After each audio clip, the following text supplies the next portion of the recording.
तो न्यूक्लियाई में सबसे पहले देखते हैं कि न्यूक्लियस के साइज के बारे में। तो न्यूक्लियस का जो साइज होता है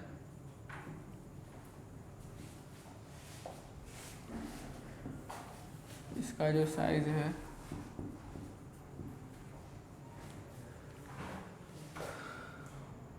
वो 10⁻⁻12 टाइम्स छोटा है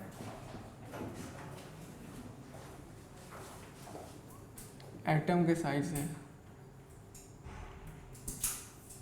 ठीक है, तो न्यूक्लियस का साइज एटम के साइज से 10⁻12 टाइम्स छोटा है, मतलब काफ़ी छोटा है। तो जैसे कि हम समझे कि जैसे एक पूरा क्लासरूम है, उसको एटम मान लें, तो न्यूक्लियस उसमें पिन के बराबर होगा। तो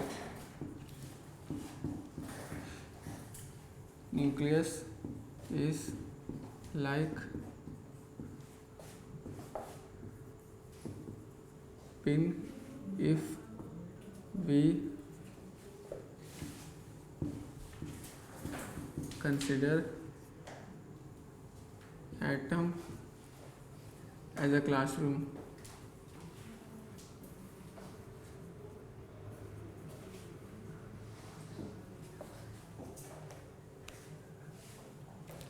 तो इतना छोटा होता है न्यूक्लियस। उसके बाद लेकिन इसमें एक और इम्पोर्टेंट बात है कि न्यूक्लियस का जो सारा मास होता है वो कॉन्सेंट्रेटेड होता है, मतलब सेंटर में, मतलब एटम का जितना भी मास है वो सेंटर में कॉन्सेंट्रेटेड होता है। तो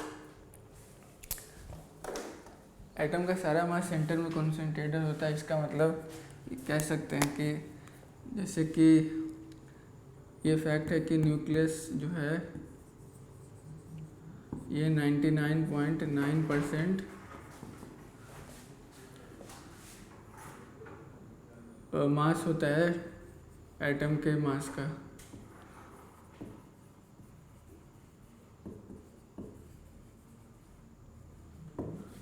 ठीक है, तो न्यूक्लियस का जो मास होता है वो एटम के मास का 99.9% होता है, और साइज फिर भी बहुत कम, मतलब हम सब इसमें कह सकते हैं कि जितना भी एटम का मास है वो एक जगह पे पूरी तरह से कॉन्सेंट्रेटेड है। मतलब इसको ऐसे कर सकते हैं कि एक प्लास्टिक की बॉल है, उसमें सेंटर पे एक स्टील का बॉल है बहुत छोटा सा, मतलब पूरी मास उसकी वहीं कॉन्सेंट्रेटेड है पूरे सिस्टम की। तो ये बात है।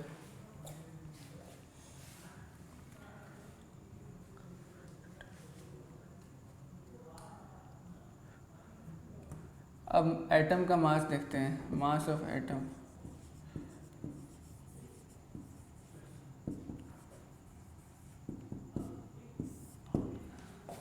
तो मास ऑफ एटम जो है बहुत ही छोटी चीज़, क्योंकि एटम तो माइक्रोस्कोपिक लेवल की चीज़ है, तो इसको हम लोग केजी या ग्राम में मेज़र नहीं कर सकते, इनकन्वीनियंट यूनिट होता है।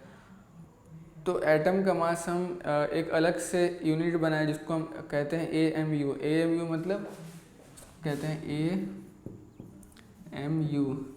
AMU मतलब एटॉमिक मास यूनिट।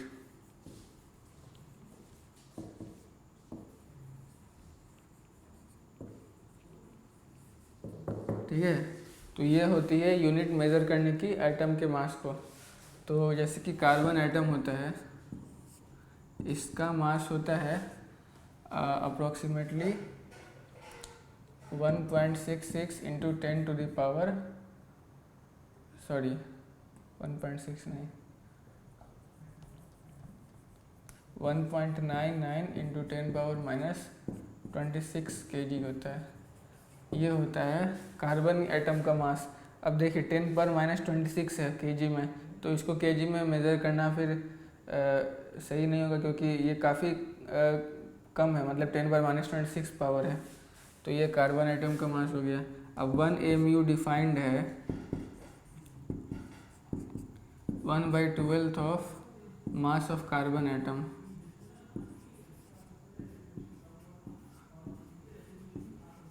ठीक है, तो ये डेफिनेशन है AMU की।